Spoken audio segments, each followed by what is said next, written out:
விளம்பரம் பார்த்திருப்பீர்கள் நண்பர்களே.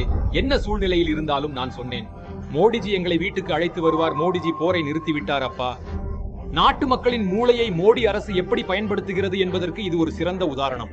அவர் பல மாதங்களாக நமது மோடியை கேலி செய்து வருகிறார். மணிப்பூரில் வன்முறையை நிறுத்தவில்லை, ரஷ்யாவின் தாக்குதலை எங்கே போவது? அமைச்சகம் பதில் சார். உக்ரைனில் சிக்கித் தவிக்கும் மாணவர்களுக்கு எவ்வளவு உதவிகள் செய்யப்பட்டன? அவர்களிடமே கேட்க, எங்களுக்கு உதவி கிட.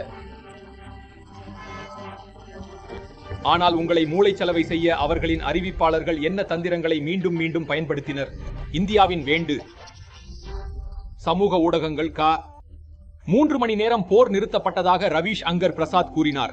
4-5 மணி நேரம் என்றார் ராஜ்நாத் சிங். அமித் ஷாவின் கூற்று.